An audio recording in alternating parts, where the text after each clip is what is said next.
ಚಿಕ್ಕಬಳ್ಳಾಪುರ ನಗರದ ಕೆಇಬಿ ಕಲ್ಯಾಣ ಮಂಟಪದಲ್ಲಿ ನಡೆದ ಎಸ್ಎಫ್ಐನ 3 ದಿನಗಳ ರಾಜ್ಯ ಸಮ್ಮೇಳನ ಇಂದು ಮುಕ್ತಾಯವಾಯಿತು.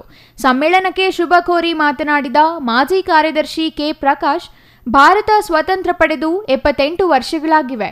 ಇನ್ನೂ ಅಭಿವೃದ್ಧಿ ಪಥದಲ್ಲಿಯೇ ಇದ್ದೇವೆ.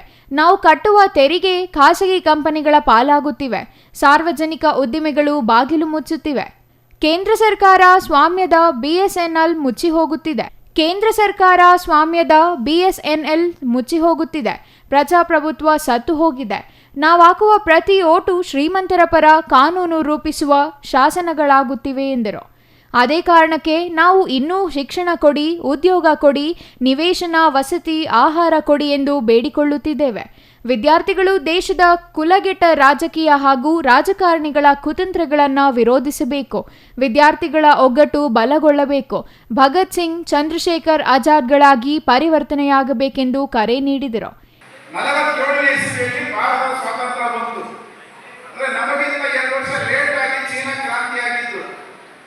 ಚೀನಾದ ಪರಿಸ್ಥಿತಿ ಎಲ್ಲಿದೆ ಇವತ್ತು? ನಮಗಿಂತ 100 ವರ್ಷ ಮುಂದೆ ಕೊಟ್ಟೋಗಿದ್ದಾರೆ ಅವರು. ನಾವು ನಮ್ಮ ದೇಶದಲ್ಲಿ ಶಿಕ್ಷಣ ಸಿಗ್ತಾ ಇಲ್ಲ ಅಂತ ಹೇಳಿ ಕೂತು ಮಾತಾಡ್ತಾ ಇದ್ದೀವಿ. ಶಿಕ್ಷಣ ದುಬಾರಿಯಾಗಿದೆ ಅಂತ ಮಾತಾಡ್ತಾ ಇದ್ದೀವಿ. ನಮ್ಮ ಮನೆಗಳಲ್ಲಿ ಆರೋಗ್ಯ ಕೆಟ್ಟರೆ ಆರೋಗ್ಯ ತೋರಿಸ್ಕೊಳ್ಳೋಕೆ, ಹಾಸ್ಪಿಟಲ್ಗೆ ಹೋಗೋಕೆ ಕಾಸಿಲ್ಲ ಅಂತ ಮಾತಾಡ್ತಾ ಇದ್ದೀವಿ. ಬಸ್ಸುಗಳು ದುಬಾರಿ ಆದ್ರೆ ಬಸ್ ಚಾರ್ಜ್ ಕೊಟ್ಟು ಸ್ಕೂಲ್ಗಳಿಗೆ, ಕಾಲೇಜಿಗೆ ಹೋಗೋಕ್ಕಾಗಕ್ಕಿಲ್ಲ ಅಂತ ಮಾತಾಡ್ತಾ ಇದ್ದೀವಿ. ಎಷ್ಟೋ ಜನರಿಗೆ ಮನೆಯಲ್ಲಿ ವಾಸ ಮಾಡಕ್ ಜಾಗ ಇಲ್ಲ ಅಂತ ಮಾತಾಡ್ತಾ ಇದ್ದೀವಿ. ನಾವು ಇಷ್ಟು ದುಸ್ಥಿತಿಯಲ್ಲಿ ನಾವು ಮಾತಾಡ್ತಾ ಇರುವಾಗ ಚೀನಾದ ಒಳಗಡೆಯಲ್ಲಿ ಅವರು ನಮಗಿಂತ 100 ವರ್ಷ ಮುಂದೋಗಿದ್ದಾರೆ ಅಂತಂದ್ರೆ ಹೇಗಾಯ್ತು ಅಂತಂದ್ರೆ, ಅಲ್ಲಿ ಅವರ ಟೆಲಿಕಮ್ಯುನಿಕೇಶನ್, ನಾವು ಕೊಡುವಂತ ಕಾಸು ಸರ್ಕಾರಕ್ಕೆ ಹೋಗುತ್ತೆ. ಸರ್ಕಾರದ ಹತ್ರ ಕಾಸಿದ್ರೆ ನಮ್ಮ ಸ್ಕೂಲ್ ಕಟ್ತಾರೆ, ಕಾಲೇಜ್ ಕಟ್ತಾರೆ, ಟೀಚರ್ಸ್ ಕೊಡ್ತಾರೆ, ಫೆಲೋಶಿಪ್ ಸಿಗ್ತದೆ, ಹಾಸ್ಪಿಟಲ್ ಕಟ್ತಾರೆ.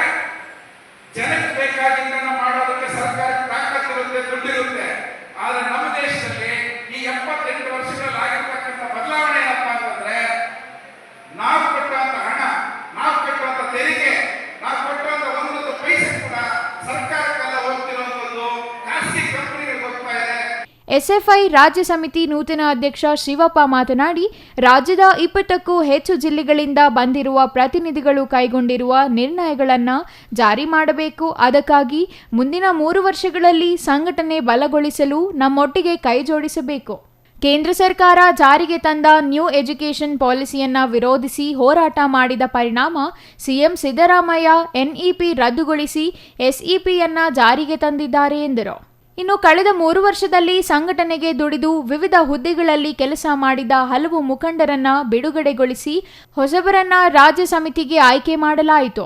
ಬಿಡುಗಡೆಗೊಂಡ ಮುಖಂಡರನ್ನು ಬೀಳ್ಕೊಟ್ಟರು. ಇನ್ನು ವೇದಿಕೆಯಲ್ಲಿ ರಾಜ್ಯ ಕಾರ್ಯದರ್ಶಿ ಭೀಮನಗೌಡ, ಸ್ವಾಗತ ಸಮಿತಿ ಅಧ್ಯಕ್ಷ ಡಾಕ್ಟರ್ ಅನಿಲ್ ಕುಮಾರ್, ಗೌರವಾಧ್ಯಕ್ಷ ಸರ್ದಾರ್ ಚಾನ್ ಪಾಷಾ, ಚನ್ನರಾಯಪ್ಪ, ಎಂಪಿ ಮುನಿವೆಂಕಟಪ್ಪ ಮತ್ತಿತರರು ಹಾಜರಿದ್ದರು.